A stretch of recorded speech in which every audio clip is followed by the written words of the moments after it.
So hello and welcome. तो आज हम लोग इस वीडियो में देखने वाले हैं क्लास 10th का सोशल साइंस का चैप्टर नंबर 2 लैंड रिसोर्सेज का नेक्स्ट पार्ट। तो लैंड रिसोर्सेज में आज का जो हमारा टॉपिक है वो है सॉइल। ठीक है, सॉइल जिसको मतलब आप लोगों को बहुत अच्छे से पता होगा कि सॉइल किसको बोलते हैं। अब हम जहां पर रहते हैं वो सॉइल में ही होता है, जहां पर हम एग्रीकल्चर करते हैं वो सॉइल में ही होता है। तो इसी के बारे में जो है हम लोग क्या करने वाले हैं, डिस्कस जो है करने वाले हैं। ठीक है, सो ध्यान से समझते हैं कि क्या होता है सॉइल और कितने डिफरेंट टाइप्स के इसमें लेयर जो है मिलते हैं हमें। When we talk about land resources, the focus is generally on the soil and its fertility. जब हम लैंड रिसोर्सेज की बात करते हैं तो बेसिकली लैंड रिसोर्सेज में हम किस बात के बारे में डिस्कस करते हैं कि हमारी जो सॉइल है और उसकी फर्टिलिटी कैसी है।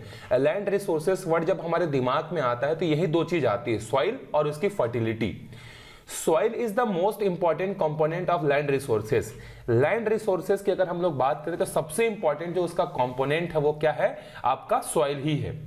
It is the thin top layer of earth in which vegetation gross.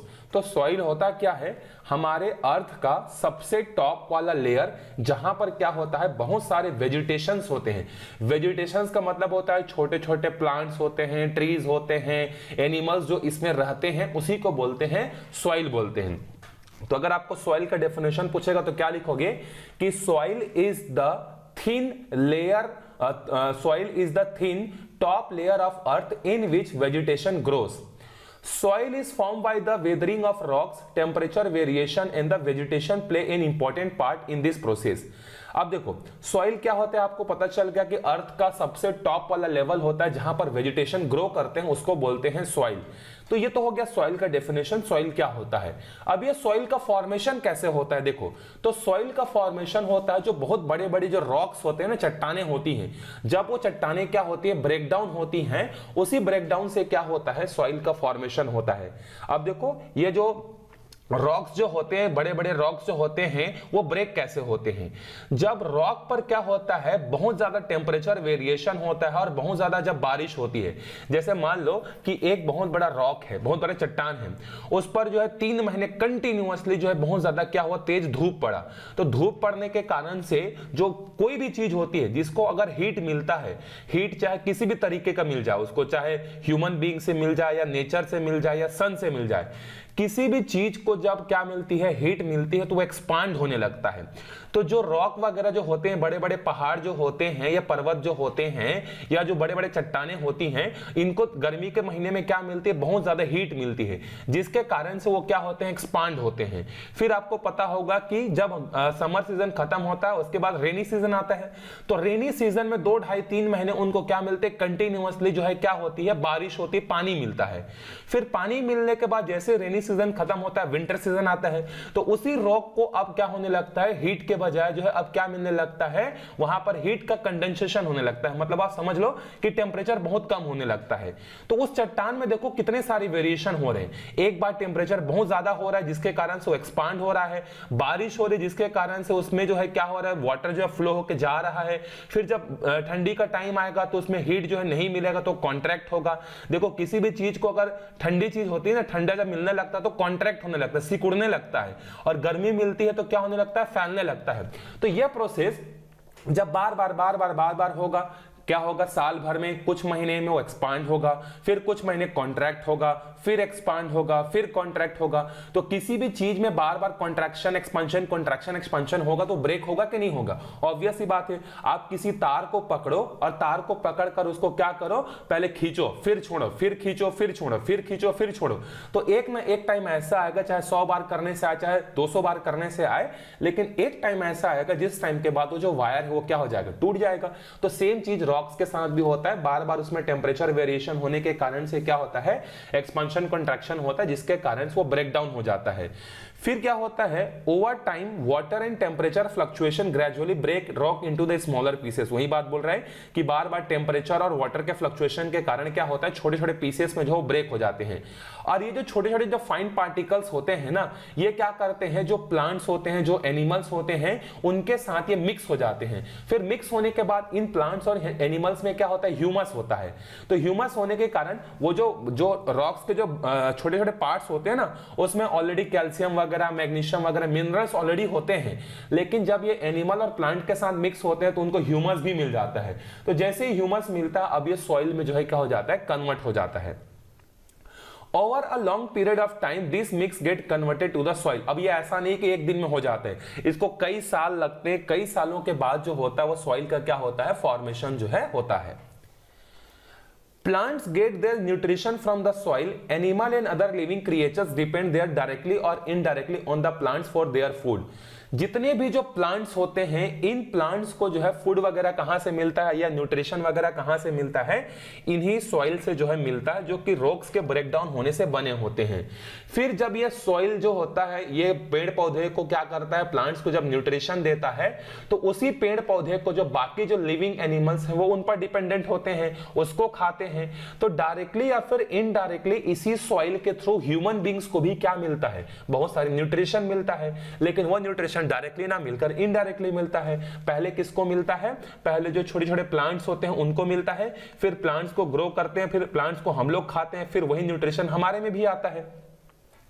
Apart from its role in providing nutrition to the living things, soil is also used for making bricks, utensils, toys, tiles, etc.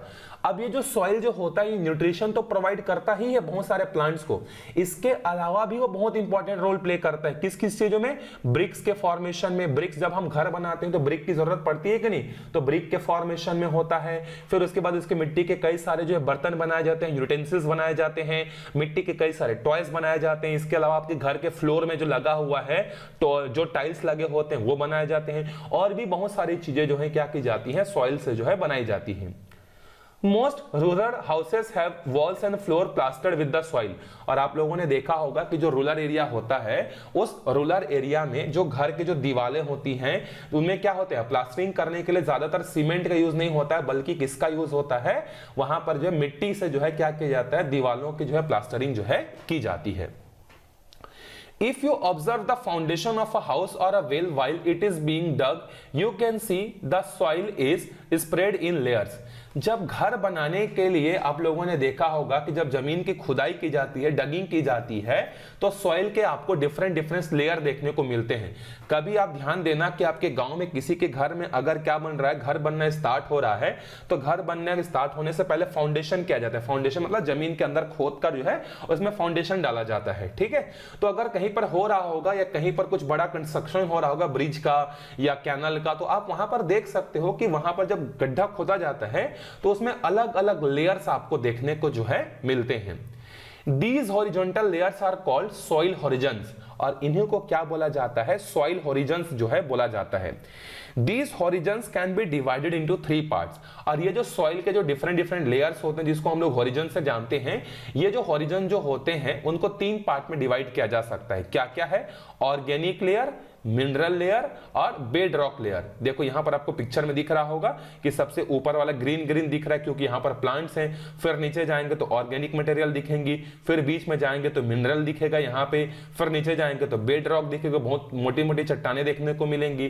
तो इसी तरीके का construction हर जगह के soil का जो है रहता है, ठीक है। तो सबसे ऊपर वाला लेयर क्या कहलाता है, ऑर्गेनिक लेयर कहलाता है। बीच वाला लेयर क्या कहलाता है, मिनरल लेयर कहलाता है। और जो सबसे लास्ट वाला होता है जिसको हम लोग क्या बोलते हैं, बेडरॉक लेयर जो है बोलते हैं। Look at the picture below. The bottom layer is the bedrock layer, which is also called the R layer। अब ये देखो नीचे में आपको दिख रहा होगा bedrock layer, जिसको क्या बोलते हैं हम लोग, R layer भी जो है यहाँ पर बोलते हैं, ठीक है। Above the bedrock layer are called substratum, उसके बाद subsoil, surface and organic layer. यहां पर अलग अलग इसके नाम हैं। सी को क्या बोलते हैं, सी को बोलते हैं सबस्ट्रेटम, उसके बाद जो बी है उसको मिनरल लेयर बोलते हैं, सबसॉइल बोलते हैं, ए को सरफेस बोलते हैं और सबसे ऊपर वाले लेयर को ऑर्गेनिक लेयर जो है बोलते हैं। तो अब एक एक करके इनको पढ़ना स्टार्ट करते हैं कि ये जो ऑर्गेनिक लेयर जो होता है इसकी स्पेशलिटी क्या होती है, इसमें क्या क्या चीजें होती हैं और ये किस तरीके से हमारे लिए जो होता है वो बेनिफिशियल होता है। So start with the organic layer. This is top most layer in which O and A are included. ये हमारे सरफेस का सबसे टॉप लेयर होता है, सॉइल के फॉर्मेशन का सबसे टॉप लेयर होता है, जिसमें जो होता है 2 लेयर्स इंक्लूड होते हैं। आपको यहां पर दिख रहा होगा O layer and A layer. The O layer contains humus, which is the decomposed remain of the plants and animal. सबसे ऊपर वाला जो लेयर होता है ऑर्गेनिक लेयर, इसमें क्या होता है, ह्यूमस मिलता है। अब ह्यूमस बनता कैसे है, ह्यूमस जो होता है वो प्लांट्स और एनिमल के सड़ने गलने के कारण जो है बनता है। Below this is the a layer which is the mineral layer. Organic layer के जस्ट नीचे जो आपको लेयर दिख रहा है, ए वाला लेयर, इसमें क्या होते हैं, मिनरल्स होते हैं, बहुत सारे मिनरल्स होते हैं। कोल हो गया, डायमंड हो गया, गोल्ड हो गया, मैग्नीशियम हो गया, बहुत सारे अलग अलग लेयर जो है यहां पर हमको देखने को जो है मिलते हैं। The A layer is influenced by the O layer, which is why it is also rich in organic material. अब देखो जो A layer है वो O layer के जस्ट नीचे है, मतलब उसके कांटेक्ट में है, तो इसके कारण से A layer में जो है ऑर्गेनिक लेयर का भी इंपैक्ट देखने को मिलता है, क्योंकि A layer में भी बहुत सारे ऑर्गेनिक मटेरियल मिलते हैं। The thickness of the organic layer varies greatly. It is thickest in the lower area of the river valley. अब देखो ये जो ऑर्गेनिक लेयर है इसका थिकनेस हर जगह सेम नहीं रहता है, इसका थिकनेस हर जगह अलग अलग होता है, ठीक है। माउंटेन वाले रीजन में बहुत पतला होगा, प्लेन वाले एरिया में बहुत ज्यादा होगा। इस तरीके से इन लेयर का जो है डेप्थ जो होता है अलग अलग जगह पर अलग अलग होता है। Agricultural activities takes place in the organic layer, which is the layer where all the forms of vegetation grow. और कौन से लेयर में एग्रीकल्चर होता है इन सब में से, तो ऑब्वियस ही बात है ऑर्गेनिक लेयर में ही होगा, क्योंकि वहीं पर बहुत सारे ऑर्गेनिक मटेरियल मिलते हैं। This is why the organic layer is very important, और इसी कारण से ऑर्गेनिक लेयर जो है हमारे लिए बहुत इंपॉर्टेंट होता है। But it is also the layer that is most affected by the erosion. लेकिन ये जो ऑर्गेनिक लेयर है ये हमारे लिए इतना ज्यादा बेनिफिशियल तो है ही, साथ ही साथ ये क्या हो, एक डेंजरस बात भी है, क्योंकि सॉइल का जो इरोजन होता है वो इसी लेयर का होता है, और यही लेयर हमारे लिए बहुत इंपॉर्टेंट होता है। It is also affected by the pesticides used in the agriculture and other waste that settle in it. इसके कारण से एक और रीजन है ऑर्गेनिक लेयर के डिस्ट्रॉय होने का, जो भी कचरा होता है हमारे घर का, प्लांट का, हम लोग उसको ऑर्गेनिक लेयर में ही क्या कर देते हैं, छोड़ देते हैं। इसके अलावा पेस्टिसाइड्स वगैरह भी यूज करते हैं, जिसके कारण से हमारा ऑर्गेनिक लेयर जो होता है वो बहुत ज्यादा क्या होता है, डिस्टर्ब जो है होता है। नाउ ऑर्गेनिक लेयर के बाद जो दूसरा हमारे लिए लेयर है वो क्या है, मिनरल लेयर। देखो मिनरल लेयर नाम से ही समझ में आ रहा है कि ये सॉइल फॉर्मेशन का या सॉइल के कंस्ट्रक्शन का ऐसा पार्ट है जहां पर बहुत सारे हमें क्या मिलेंगे, डिफरेंट टाइप के मिनरल्स जो है मिलेंगे। This middle layer consists of B layer. It contains very little organic matter. अब देखो A के नीचे कौन सा लेयर है, B। B जो है मिनरल लेयर है, लेकिन यहां पर बहुत ही कम मिनरल्स जो है पाए जाते हैं। The particles in this layer are also much larger than the soil particles in the organic layer. The root of only those plants reach this layer that go deep. ये जो मिनरल वाला जो layer है be layer, यहां तक सिर्फ और सिर्फ ऐसे रूट्स पहुंच पाते हैं, ऐसे ट्री के रूट्स या ऐसे प्लांट के रूट्स पहुंच पाते हैं जो काफी ज्यादा डीप होते हैं, काफी जिनकी रूट्स जो होते हैं काफी स्प्रेडेड होती हैं। For example the root of tomato plants remain in the organic layer. जो टोमेटो का जो प्लांट होता है वो काफी ज्यादा मतलब बड़ा नहीं होता है, छोटा होता है, तो उसका जो रूट्स होता है वो सिर्फ और सिर्फ ऑर्गेनिक लेयर तक ही एक्सपांड कर पाता है, बाकी नीचे नहीं आ पाता। लेकिन जो मैंगो का जो ट्री होता है या इसके अलावा जो काफी बड़े बड़े जो पेड़ होते हैं, स्ट्रॉन्ग जो प्लांट्स होते हैं, ट्रीज होते हैं, उनका जो रूट होता है वो जमीन के काफी नीचे तक होता है। तो जैसे मैंगो का ट्री का रूट हो गया वो बी लेयर तक पहुंच सकता है, ठीक है। जो काफी हैवी जो पेड़ होते हैं ना, उनका रूट ही मिनरल लेयर तक जो है क्या हो पाता है, पहुंच पाता है, बाकी जो है नहीं पहुंचते हैं। सिर्फ ऑर्गेनिक लेयर में ही क्या बोलते हैं, सबसे ऊपर वाला लेयर ऑर्गेनिक लेयर में ही क्या हो जाते हैं, खत्म हो जाते हैं। तीसरा लेयर है bedrock layer. This is the lowest layer and includes the C and R region. यह सॉइल के फॉर्मेशन का सबसे लास्ट वाला रीजन होता है, जिसमें सी लेयर और आर लेयर जो होते हैं वो दोनों के दोनों क्या होते हैं, इंक्लूडेड होते हैं। R is the lowest layer consisting of the unweathered rock। और यहां पर जो R जो होता है वो सबसे लास्ट वाला लेयर होता है, जो कि किससे मिलकर बना होता है, रॉक से जो है मिलकर बना होता है। Which breaks up to form the sea layer। और जब यही बेड रॉक क्या होता है, जो टूटता है छोटे छोटे पार्ट्स में, तो उसी के कारण से सी लेयर का फॉर्मेशन होता है। See layer that consist of the broken rocks. ये जो रॉक है ना, आर लेयर वाला, ये आपस में जुड़े हुए होते हैं, कनेक्टेड होते हैं। लेकिन जब यही रीजन किसी भी एक्टिविटी के कारण, अर्थक्वेक के कारण या किसी भी रीजन के कारण जब ब्रेक होता है, तो उसी के कारण से सी लेयर का जो है क्या होता है, फॉर्मेशन जो है होता है, ठीक है। तो इस वीडियो में यहीं तक देखेंगे। अगले वीडियो में हम लोग देखेंगे कि सॉइल का जो डिस्ट्रीब्यूशन है वो हमारे इंडिया में कैसा है। क्या पूरे इंडिया में एक जैसा सॉइल मिलता है? नहीं, अलग अलग जो है मिलते हैं। सेम जिस तरीके से इंडिया में डिफरेंट डिफरेंट प्लेसेस पर डिफरेंट डिफरेंट टाइप के सॉइल्स मिलते हैं, उसी तरीके से हमारे छत्तीसगढ़ में भी जो होता है वो डिफरेंट डिफरेंट टाइप्स के जो है सॉइल जो है मिलते हैं। कहीं पर हमें ब्लैक सॉइल देखने को मिलता है, कहीं पर जो है हमें रेड येलो सॉइल देखने को मिलता है, कहीं पर जो है कुछ और सॉइल देखने को जो है मिलते हैं। वो क्यों ऐसा होता है उसके बारे में हम लोग अगले वीडियो में जो है क्या करेंगे, डिस्कस करेंगे। तो मिलते हैं अगले वीडियो में, तब तक लोगों तक वीडियोस को पहुंचाते रहिए, ठीक है।